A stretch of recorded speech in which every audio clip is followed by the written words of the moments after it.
Selamat datang di channel Pemuja Malam. Jangan lupa like, share, and subscribe ya.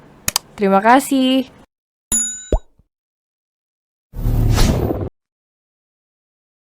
Episode 1. Kalau tahu ada acara perjodohan mending tadi aku kabur. Via Aprilia, gadis 18 tahun yang baru lulus dari SMA ternama. Dan sekarang terdaftar di salah satu universitas ternama di Universitas KIK. Via Aprilia yang sering dipanggil Via oleh teman-temannya. Via adalah gadis yang cantik, sopan dan penurut kepada orang tua. Dan dia sangat setia kawan. Hari ini, hari pertama Via masuk kuliah di Universitas KIK. Via, cepetan bangun. Ini udah siang sayang. Apa kamu gak terlambat buat kuliah di hari pertama Muna?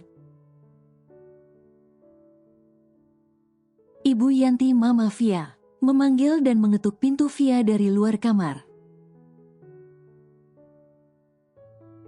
Iya Ma, ini Via baru selesai mandi dan baru ganti baju Ma. Jawab Via di dalam kamar. Segeralah turun, ayo kita sarapan. Papa dan adik kamu sudah nunggu dari tadi Via.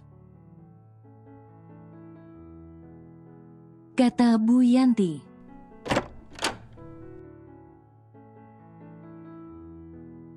Via membuka pintu kamar. Iya mamaku sayang, pagi nggak boleh marah dong. Entar cantiknya hilang loh. Sambil menggandeng tangan sang mama tercinta menuju meja makan. Kamu ini, anak gadis kalau bangun jangan kesiangan terus Via. Malu sama adik kamu yang udah rapi dari tadi. Omelan sang ayah Pak Mizan ayah Via. Via hanya membalas senyum dan unjuk gigi. Jika sang ayah sudah angkat bicara, karena Via tidak mau membantah sedikit pun ucapan sang ayah yaitu Pak Mizan. Di lain sisi Heni Tiani, teman Via dari TK, SD, SMP meski SMA mereka berbeda. Tapi kini Heni dan Via satu universitas meskipun beda jurusan. Di universitas Via mengambil jurusan pertanian. Sedangkan Heni mengambil kuliah jurusan arsitektur. Woi, malah bengong. Entar kesambet baru tahu rasa lu. Via menepuk pundak Heni dan berniat mengagetkan Heni. Lunya sih, udah ditungguin dari tadi malah molor ngebut tidur mulu. Jawab Heni sewot. Hehehe, maaf Hen, semalam gue begadang. Biasa, lu kan tahu kalau gue udah nonton drakor kayak gimana. Jawab Via sambil bergelayut manja di lengan temannya tersebut. Ya udah ayo, naik mobil. Sampai kapan lu mau narik-narik tangan gue kayak gini? Kata Heni, siap bosku. Jawab Via. Heni mengendarai mobil dengan kecepatan tinggi. Dan tidak sengaja menabrak mobil di depannya saat ada lampu merah menyala.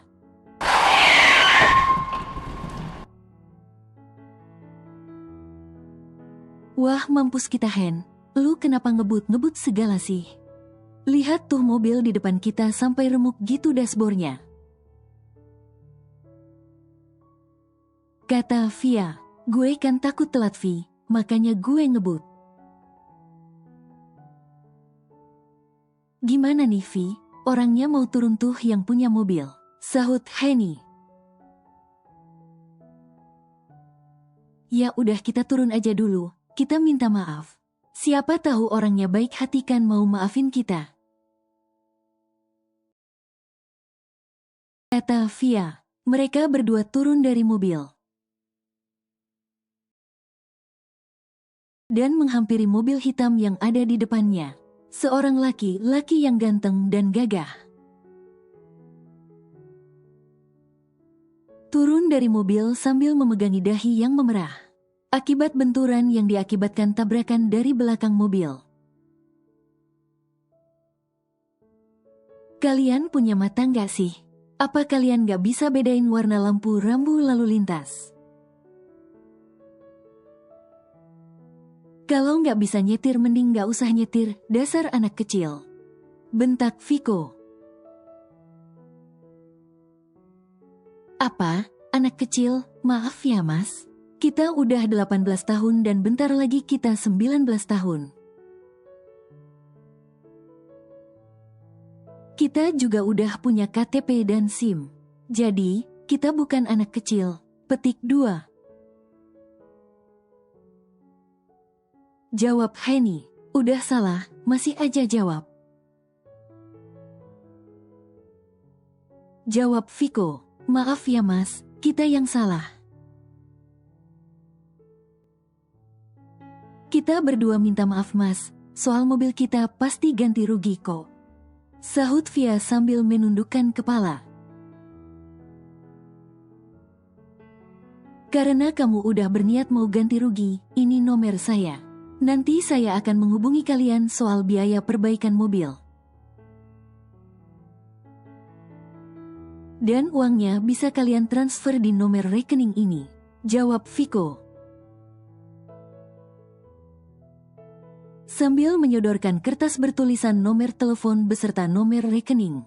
Kalau begitu kita pamit dulu mas, soalnya kita buru-buru. Kata Via. Viko hanya diam dan langsung pergi meninggalkan Via dan Henny. Sesampainya di kampus Henny segera parkir mobil. Setelah parkir, Henny dan Via berlarian. Karena mereka takut terlambat masuk kelas di hari pertama mereka berdua. Haduh mampus, kuliah udah mulai. Mana dosen udah mulai absen lagi. Batin Via yang masih di depan pintu.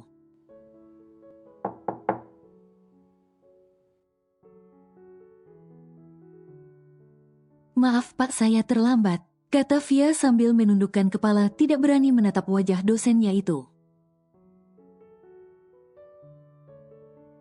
Ya sudah, silahkan masuk dan cari tempat duduk kosong, kata Viko selagi dosen yang mengajar. Awalnya Viko kaget ternyata yang menabrak mobilnya adalah siswi di universitasnya dia mengajar. Via mengambil duduk di bangku nomor 2 dari depan, karena di sanalah hanya ada bangku yang kosong. Dan saat Via meluruskan pandangan dia tersentak kaget. Kenapa cowok yang mobilnya tadi Henny tabrak bisa di sini? Batin Via, setelah kelas usai. Via segera keluar kelas dan berjalan cepat. Dan tiba-tiba, seet, ada yang tarik tangan Via. Hingga Via berbalik badan dan menabrak seseorang berbadan tegap dan berdada bidang yang ada di depannya. Kamu mau kemana? Tanya Dito. Ya, Dito adalah cowok yang ngejar Via sejak dia SMA. Dia bahkan rela pindah jurusan demi bisa bersama Via. Dito yang awalnya di jurusan olahraga, kini pun pindah di kuliah di jurusan pertanian seperti Via. Ah lu, ngagetin aja bisanya, kata Via. Lah, dari tadi panggil kagak denger juga kamunya. Sahut Dito. Hehehe, sorry deh, sambil senyum ke arah Dito. Di lain sisi ada seseorang yang sedang memperhatikan Via dari jarak jauh. Yups, dia adalah Viko, dosen Via. Siapa tuh cowok? Apa hubungannya dia dengan cewek itu? Apa dia pacar dari cewek itu? Batin Viko. Kamu, tolong panggilkan Via dari jurusan perkebunan. Untuk datang ke ruangan saya, kata Viko sambil nunjuk salah satu siswa yang sedang lewat. Saat sedang asyik mengobrol dengan Dito, Via pun dipanggil salah satu siswa. Dan diberitahu kalau Via harus datang menemui dosen di ruangannya, yaitu dosen Viko.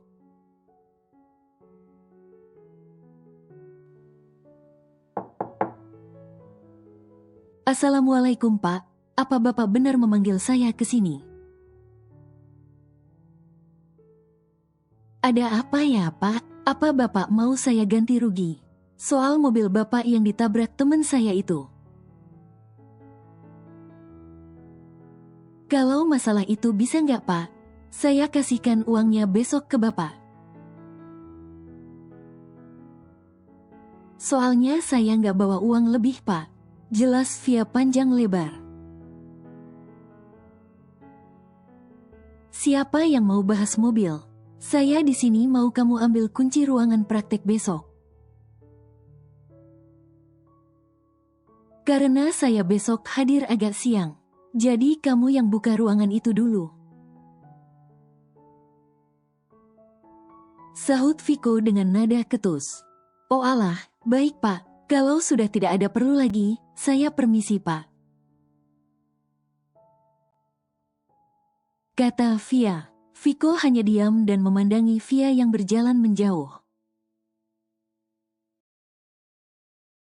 Sepulangnya Via dari kuliah, Via langsung mengerjakan tugas kuliah di ruangan keluarga.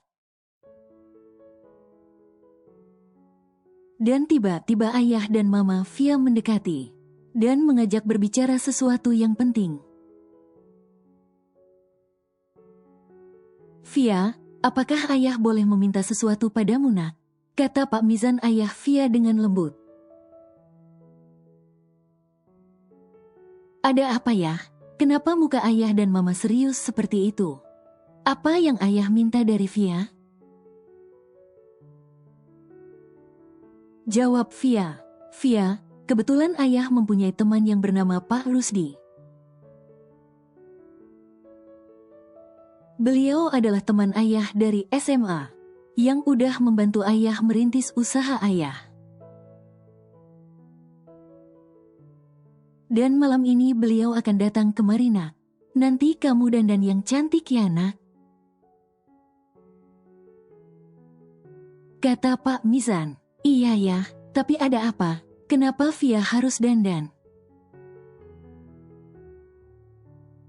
Biasanya ayah suka Via yang biasa seperti ini. Jawab Via. Sudahlah nak, cepetan mandi dan dandan yang cantik. Nanti malam kamu juga akan tahu.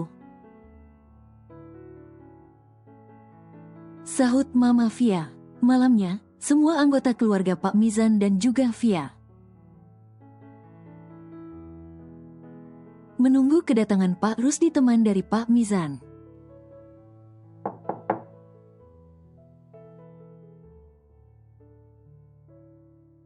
Assalamualaikum. Waalaikumsalam Rusdi. Wah, tamu agung kita sudah datang mah. Kata Pak Mizan sambil teriak memanggil sang istri. Pak Mizan mempersilahkan masuk Pak Rusdi beserta anak lelaki satu-satunya yang datang bersamanya. Saat Via menghampiri dan menyalami tangan Pak Rusdi, sesosok laki-laki di belakang Pak Rusdi tersentak kaget. Kenapa dia lagi? Kenapa dia bisa ada di sini? Batin Viko, kamu. Kata Viko. Loh Pak Viko, kenapa Bapak ada di sini? Tanya Via heran. Wah wah wah, bagus sekali kalian sudah saling kenal. Jadi, perjodohan ini akan berjalan lancar, sahut Pak Mizan sambil tertawa. Apa? Jawab Via dan Viko kompak. Iya nak, niat kedatangan kami adalah untuk melamar kamu jadi mantu Om. Dan Om senang kalau kamu sudah kenal dengan Viko. Ini hal yang baik, kalian tinggal saling kenal lebih dalam lagi setelah nikah. Kata Pak Rusdi. Pi, kenapa Papi tidak kasih tahu? Kalau yang dijodohkan dengan Viko adalah dia. Dia itu siswi di kampus aku Pi. Kata Viko terhadap papinya. Yang penting kamu kan sudah menerima perjodohan ini Viko. Dan kamu sudah tidak bisa menolak lagi. Karena kamu sudah bersumpah di depan makam mami kamu. Kata Pak Rusdi. Mami Viko sudah meninggal 2 tahun yang lalu akibat sakit jantung. Keinginan Mami Viko terakhir adalah Viko menikah dengan gadis yang baik dari pilihan papinya. Maka dari itu Viko setuju dengan adanya perjodohan itu. Awalnya Viko berusaha menolak juga. Tapi Viko tidak ingin mengecewakan keinginan terakhir dari almarhumah Mami tercinta. Viko dan Via saling berdiam diri. Viko hanya memandang Via dengan tajam. Sedangkan Via dia tidak berani sama sekali memandangi wajah calon suaminya itu. Gimana sayang, kamu mau kan dijodohkan dengan anak Om ini? Kalian kan sudah saling kenal. Tinggal pendekatan aja biar tambah akrab, kata Pak Rusdi buka suara. Pasti Via mau urus, Via tadi sudah saya ajak bicara. Dan dia anaknya penurut sama orang tua. Sahut Pak Mizan, padahal tadi ayah nggak bilang masalah perjodohan. Ayah cuma bilang disuruh dandan yang cantik. Kalau tahu ada acara perjodohan seperti ini. Mending tadi aku kabur ke rumah Heni. Mana yang dijodohkan sama dosen galak di kampus lagi. Batin Via jengkel. Sial banget bisa dijodohin sama anak kecil seperti dia. Udah tadi pagi nabrak mobil gue. Sekarang malah mau jadi istri gue. Batin kesal Viko. Kedua keluarga tersebut terus berbincang masalah pernikahan. Dan pernikahan akan diadakan 10 hari lagi. Pih, apa 10 hari tidak terlalu cepat? Bahkan menyiapkan semuanya butuh waktu Pih, kata Viko. Kamu tenang saja, semua udah diatur papi. Kamu tinggal hafalin ijab aja biar cepet sah. Kata Pak Rusdi sambil tertawa diikuti tertawaan Pak Mizan. Kami pulang dulu Zan. Nanti saya akan kabari kamu masalah pernikahan ini lagi, kata Pak Rusdi.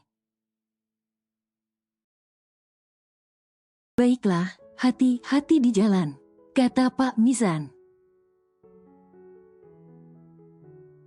Via menyalami dan mencium tangan Pak Rusdi ketika Pak Rusdi berpamitan pulang. Loh, kok yang disalami cuma calon mertua aja Via? Calon suaminya juga dong. Goda Mama Via, kan baru calon ma. Masih belum boleh pegang-pegang, belum muhrim. Sahut Via. Pak Rusdi, ayah dan mama hanya tertawa bersama. Mendengar apa yang Via katakan, malamnya Via tidak bisa tidur. Dia kepikiran kenapa dosen yang galak seperti Viko bisa jadi calon suaminya. Sedangkan Viko juga terus kepikiran masalah perjodohan tersebut, hingga tidak bisa tidur sampai larut malam.